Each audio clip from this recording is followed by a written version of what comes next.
বাবা তোমার জন্য একটি সারপ্রাইজ আছে, দেখবে বাবা, আসো। এই যে তোমার সারপ্রাইজ।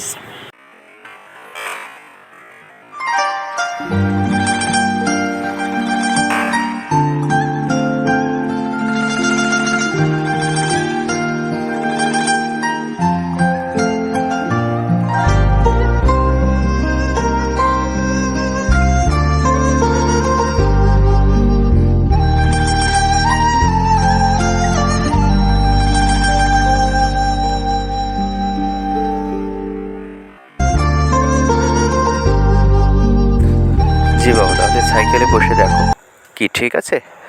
কি তোমার সাইকেলটা পছন্দ হয়েছে তো? হ্যাঁ, এবার দেখো সাইকেলের সাইডের চাকা আছে, সাইড চাকা। খুশি হয়েছো অনেক? তাহলে তুমি মামনিকে বলো যে মামনি আমি অনেক খুশি হয়েছি, বলো। আমি অনেক খুশি।